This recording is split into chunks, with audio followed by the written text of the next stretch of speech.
Dream big, never stop dreaming, because you can do whatever that you want as long as you believe in your dreams. Hello, and welcome to the Dare to Dream Productions podcast. I'm your host, Bridget Johnson, and today we have one of my favorite filmmakers. Please welcome writer and director Jennifer Reeder. Her films focus on the female coming-of-age journey and explore themes like trauma and how people respond to it. She creates vibrant, surrealist images with intricate production design. Thank you so much for joining us. Thanks for having me, Bridget. So I'd love to begin by talking about how you find the inspiration for your films. What was your inspiration behind Knives and Skin? So Knives and Skin is based on a lot of short films I've made over the past decade, which all present varying experiences of girls and women in particular, which is mostly what I've made films about since I started making films quite a while ago.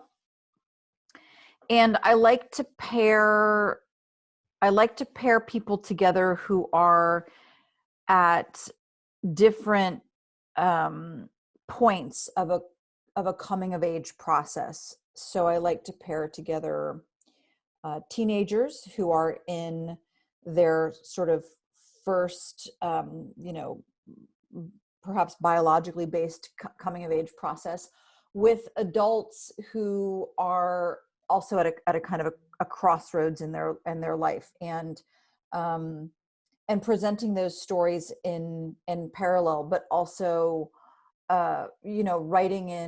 writing in scenes where they intersect, and where both an adolescent and an adult realize that they have much more in common than not. And oftentimes I like to suggest that in these cases, it's the teenagers who actually have much more kind of control and agency over their own coming of age process, which is not always the case, both in real life and in film. We still tend to remove agency from young people, even though I would say that we're a culture that's totally obsessed with young people.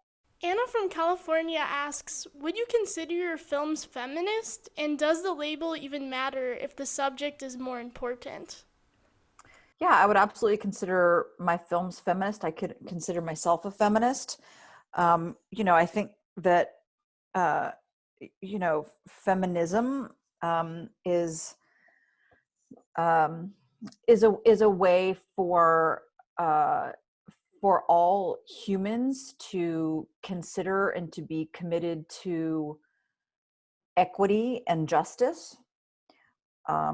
So it's not an empty label, and we every day we as humans are reminded that there is deep inequity across all lines of race and class and gender, etc.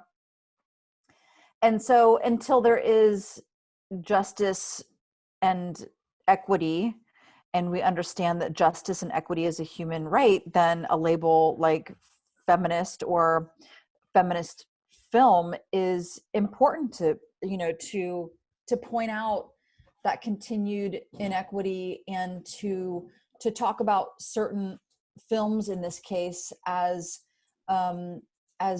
being part of a mission toward justice, and maybe even in particular female empowerment. Definitely. Trauma and interpersonal connections seem to be themes you explore in your films. Can you talk about your audience intention, or what makes you drawn to these types of stories? Well, I mean, my favorite kind of story has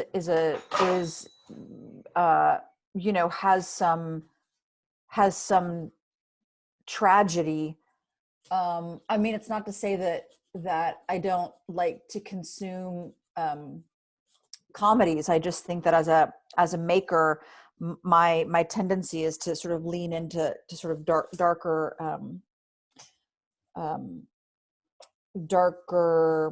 storylines, or darker character traits, etc. And I think that especially,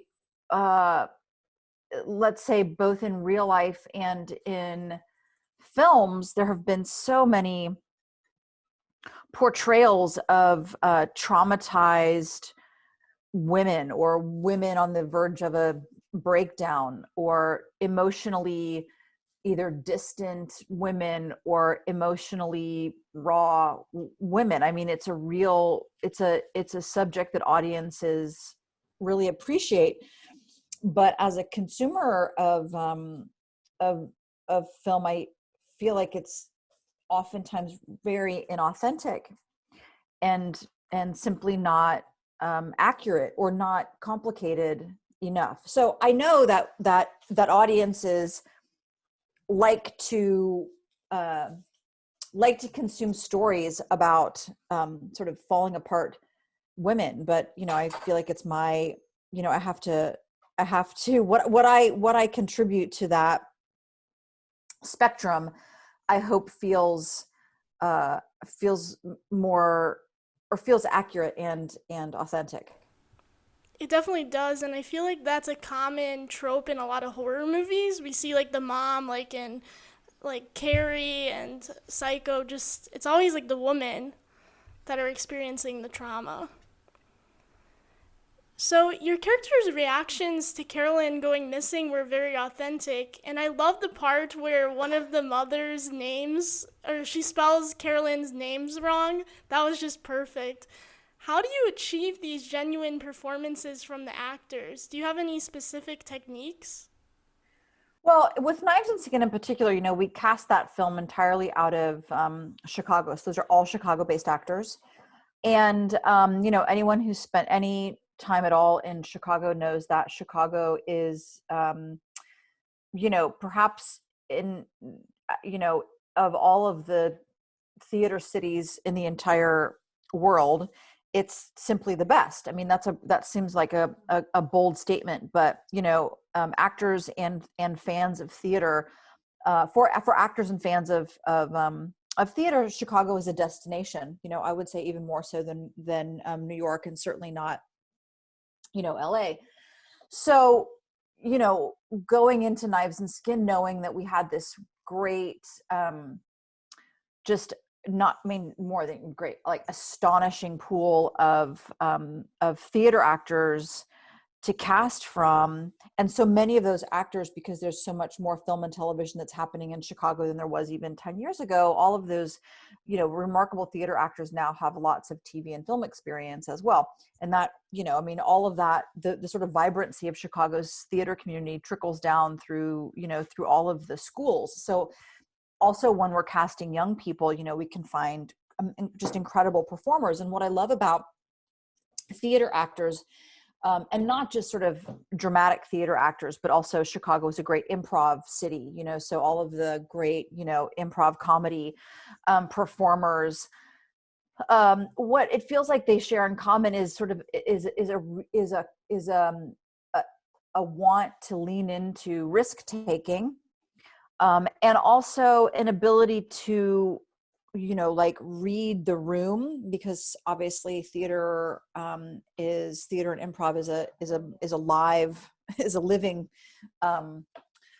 living form, and one has to read the room, or read the other performers on stage to to like deliver the next line, or to work through the next several beats in a performance. And that ability to sort of like absorb the energy in a room and flip it instantly with believability is really astonishing. And I think that comes directly out of lots and lots of performing live, as opposed to actors who primarily perform for a camera. So it's it just feels like that the risk and the rawness is just right under the surface of all of the performers that we cast for Knives and Skin. So I mean, I had to do very little to talk those actors through their performances. I would hope that a lot of their motivation was on the page when they read the script, and they understood. I mean, I'm not a director who doesn't give everyone the entire script. For instance, it was really important that all of those actors not only had thought through their own character's arc, but they understood, because it's an ensemble cast, that all of the arcs were connected, and actually all of the arcs are eventually anchored to Carol and Harper. And so if you don't care about Carol and Harper, then your own character won't be as full or as vibrant as possible. And I just was astonished. I mean, everybody showed up on set and really had a pretty solid understanding of not only their own arc, but the arcs of the of all of the other characters in the film. So I mean, I would say, if anyone who's making films in Chicago, don't just commit to casting in Chicago, and anyone who's making films outside of Chicago, don't sleep on the acting community here, because it's just it's second to none. We got great actors, especially at like Second City and the theater school at DePaul even. Your evocative visual style is something that stood out to me in your work. Knives and Skin definitely reminded me of one of my favorite horror films, It Follows. Who or what are your inspirations? Well, I like to say that I come to filmmaking like an impossible love child of Maya Deren and Steve McQueen. Maya Deren, who was a dancer, who became a filmmaker, who's and her films in particular really leaned into surrealism. And Steve McQueen, who's a visual artist, whose moving image work started out as pretty large installation-based work in galleries and museums, and then of course moved into the commercial feature-length film world. So my provenance as a filmmaker begins in dance and visual art, and so some of that will never not be will not feel influential. I think the way that I block out characters on set feels a lot like choreography, or oftentimes the way that I will cut a scene together. I don't intend for it necessarily to feel rhythmic or lyrical, but oftentimes then, when we'll cut a scene together and then lay some music onto it, it feels like it has this kind of natural association to music, or a cadence in music. And then, the aspect of visual art, I just think that being a filmmaker for a long time, being a filmmaker who as a student was surrounded by visual artists, studio artists, that's not lost on me, that cinema is an art form, and that one should understand that the color palette and the props and the set deck and the hair and makeup design and the wardrobe design, etc., that all has narrative content. So, I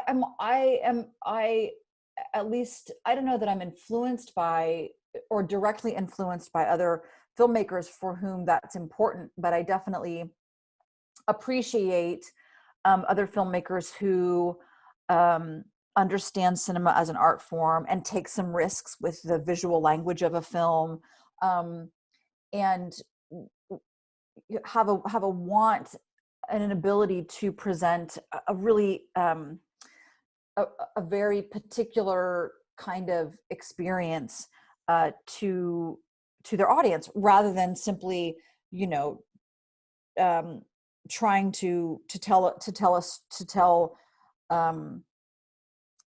the story and maybe in an entirely straightforward way. So and yeah, so I think that the influence of dance and visual art is always really present, and I feel like I will never not be able to make a film that is we're a very particular kind of world, both in terms of visual and auditory, etc., is considered pretty deeply. That's very interesting because I feel like there's a lot of similarities between dance and film. And like you were saying, the rhythmic and the choreography. So can you walk us through your process of getting Knives and Skin off the ground and getting it made? Sure. So Knives and Skin was produced by Brian and Jan Hagelke, who run New City, the magazine, the sort of art and culture magazine here in Chicago. And Brian and Jan had produced a film called Signature Move that we shot here in Chicago in 2016, that I directed, that I didn't write. It was written by Fawzia Mirza and Lisa Donato, but it's a great Chicago story.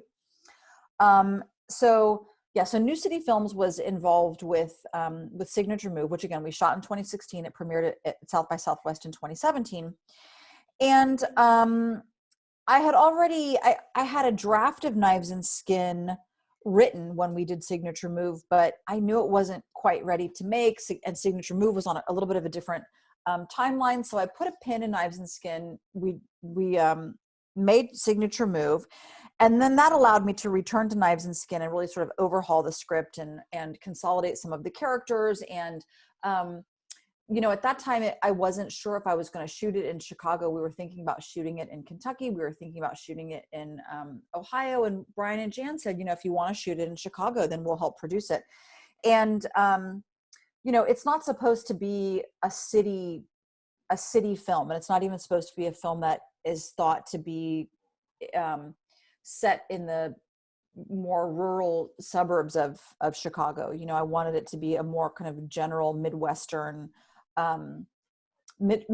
film set far from a bustling metropolis like Chicago.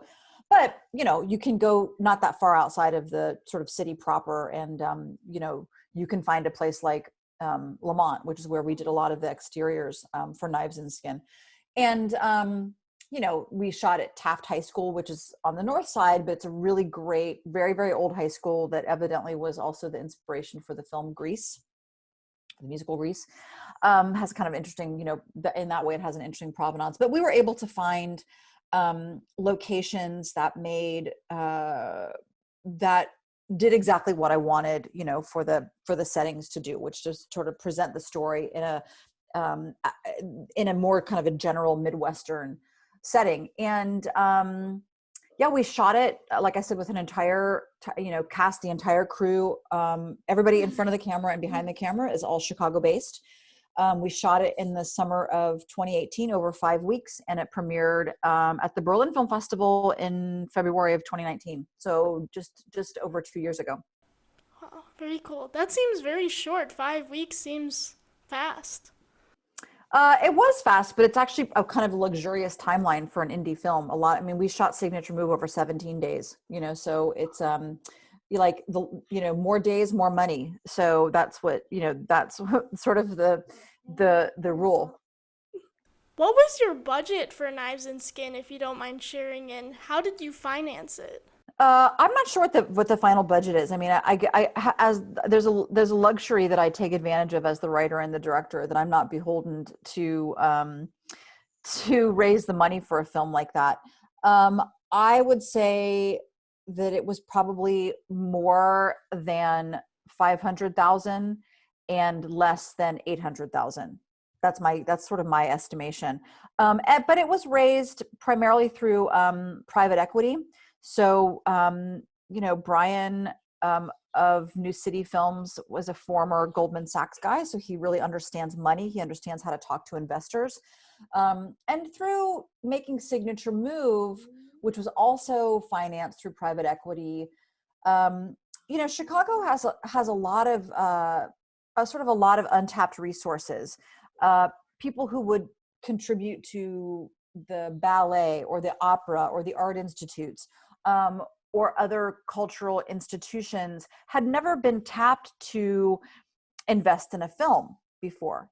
So he was really able to to paint the story about why filmmaking, this kind of filmmaking in Chicago, is really important, and why being able to invest in a project like this, where the cast and crew was coming out of Chicago, where we're dealing with Chicago-based rental houses and Chicago-based restaurants for catering, that it was really that an investment in films made in Chicago is really an investment in the city itself. And it brings those communities together too. I love that. Absolutely. Margot from Chicago asks, do you have any advice for a first-time director who's about to direct their first feature? I don't know that I would have just a general sort of blanket advice, because every film that I have made, whether it's a short one or a long one, the experience is never identical to one that's happened previous to that. That there's always something new, some kind of new problem to solve, or some kind of new maze to navigate. But my general advice oftentimes is about, like how to deal with a kind of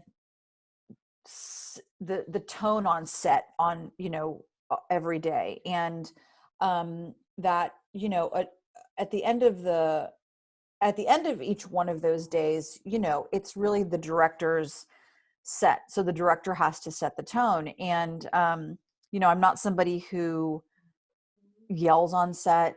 I try to keep the general energy on the set positive, and moving upwards. And I deeply appreciate all of the department heads, and I let them know that. And it's each day is a real collaboration. So it's good not to be a jerk on set. It's good to follow your instincts. And ultimately it's also good to to make sure before you start production day one that you really have a really good understanding of the kind of map of production, because if you get behind on one day, then you get behind on the next day and the next day and the next day. So, you have to sort of go into production, not like I don't know, it's not like going into battle. That's sort of too negative, but you really have to understand the path of the film, and stick to that path, or the whole thing sort of derails. Aaron from Chicago asks, when you were writing and directing White Trash Girl in 1995, did you ever think you would get to a place where you were directing and writing features? If you had doubts, what were they like? In the mid 90s, the work that I was making, like White Trash Girl, for instance, that felt, it was coming directly out of a kind of a DIY third wave riot girl feminism, that was all about circumventing the system, or building one's own system. And at that point, the idea of a feature length, even indie film, seemed sort of too conventional of an aspiration, actually. It didn't actually feel at that time ambitious. It felt like it felt like anybody who was aspiring to make, feature-length narrative films that would even have a theatrical life was, was like betraying the mission. And so it took a long time for me to have that want. I mean, I think if I had wanted to do that in the mid 90s, then, I would have done that. But it took a while to have a want to make something that had a wider audience, that was maybe more commercially accessible, that involved more people, that involved more money, etc. Because at that time it really had a lot to do with, like bypassing the system and rejecting anything conventional or commercial. That's very interesting. Something I love about your work is that the representation you create on screen and off screen with hiring women crew. Your films do star queer characters, and I like how their storylines are not about them coming out or the coming out experience, because I am so sick of those stories. Can you please talk about your perspective on this and about the representation you want to create? Yeah, I mean, I think that not only in my own lived experience, but in the experiences of others that I have observed, representation matters. I mean, it's almost everything to validate someone's own lived experience. And there's so much media made for and about young people, but again, most of them aren't actually very inclusive when it comes to gender expression, sexual expression, race, class. I mean, the idea that that millions of young women bought into the Twilight saga because that's what was available if you love vampires, it was, is pathetic, really. I mean, and it has nothing to do with like, those films in general, but that millions of young people who literally don't look anything like those characters still fell in love with those characters because there's so few alternates, authentic alternates. And I just don't believe that stories about underrepresented people should should primarily be about that underrepresentation, or that a kind of a history of oppression or discrimination, etc. That I mean, Knives, or A Signature Move, is a very, very queer story, and really is a pretty conventional romantic comedy, and which, touring around with Signature Move, Fawzia and I really realized how important it is to make films about queer lives that simply are celebratory and uplifting and conventionally funny. So, and in so many of the short films leading up to Knives and Skin, I wanted to make films for all those people who are living, very authentic lives, and feel validated by their own community, feel validated by their families, and deserve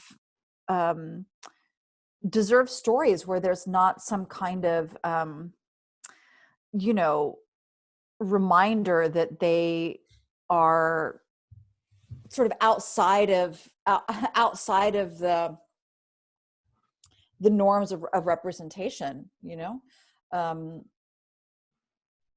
and I've found that, you know, then you know, in conversation with the actors that are cast for those roles, you know, who also feel um like it's just validating to, you know, it's validating to play a teenage girl who's in love with other teenage girls, rather than the role that they might be offered, you know, 9 out of 10 times, which is a kind of a, you know, a very uncomplicated sort of boy crazy girl, or uncomplicated mean girl, etc. You know, just um it just feels like part of my personal mission to break down those myths through the characters that I write.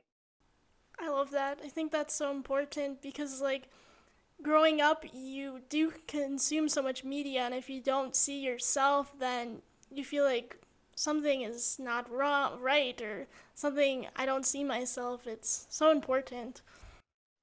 Right. When those characters are visible, they're really in the middle of